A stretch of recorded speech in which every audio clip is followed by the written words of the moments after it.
নমস্কার সবাইকে, রাধে রাধে। কেমন আছেন সবাই? আজকে সোমবার আর আমি এখন পুজো দিয়েছিলাম। পুজো দিয়ে ঠাকুরের বাসনগুলি ধোয় নাই, এখন ধোবো বাসনগুলো। প্রদীপটা সাইড করে রেখে নিলাম। এখন বাসনগুলো নিয়ে নিই, ঠাকুরের ভোগগুলো রেখে নেব, অন্য একটা বাটিতে রাখবো। এখন ঠাকুরের বাসনগুলো ধোবো। এই দেখেন আমার রাধা গোবিন্দ গোপাল এখানে গুরুদেব। আজকে স্কুলে গিয়েছিলাম, তার জন্য সকাল সকাল পুজো দিয়ে স্কুলে গিয়েছিলাম। এখন ঠাকুরের ভোগটা একটা অন্য বাটিতে রেখে নেব আমি, তারপরে বাসনগুলো ধোবো।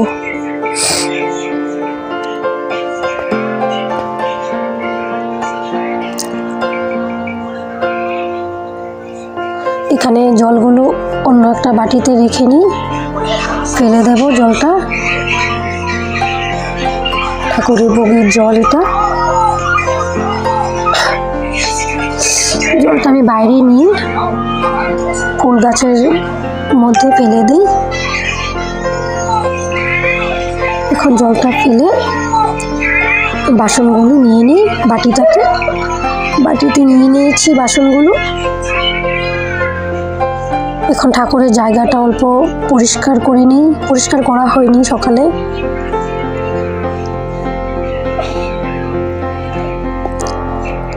এগুলো সব এলোমেলো হয়ে আছে, সময়ই পাইনি পরিষ্কার করার।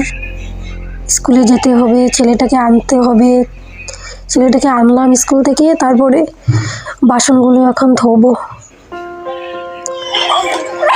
এই পেঁপেটা ঠাকুরকে দিয়েছিলাম, এখন সাইডে রেখে নিলাম পেঁপেটা। ঠাকুরের জায়গাটা পরিষ্কার করে বাসন ধুতে এসেছিলাম, দেখি ছেলেটা সামনে নেই। ছেলেটাকে অল্প খোঁজ দিয়ে বেরোলাম, কোথায় গেল ছেলেটা। এই তো ঘরে খেলা করছে সাইকেল নিয়ে, স্কুল থেকে এসে সাইকেল নিয়ে বেরিয়ে পড়লো। এখন আমাকে দেখে নিয়েছে, বাস। এই তো আমি ঠাকুরের বাসনগুলো মাজতে এসেছিলাম, এখন মেজে নেব। আমি এখানে ভিমবার সাবান নিয়ে নিয়েছি, সাবানটা ফুরিয়ে গেছে, আবার নিতে হবে। ঠাকুরের বাসনগুলো এক এক করে ধুয়ে মেজে নিয়েছি। পিতলের বাসনগুলো ভীষণ দাগ হয়ে যায়। আপনারা কি দিয়ে পিতলের বাসন মাজেন আমাকে একটু কমেন্ট করে জানাবেন। আর দেখুন আমি এক এক করে সমস্ত বাসন মেজে এবার ধুয়ে নিচ্ছি।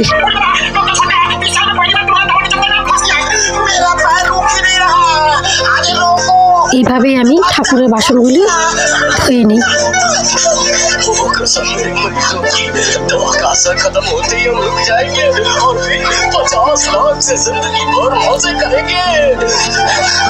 বাসনগুলো ধুয়ে এবার ঘরে নিয়ে ঠাকুরের কাছে সাইডে রেখে দেব। এই দেখুন ঠাকুর এখন বিশ্রাম করো।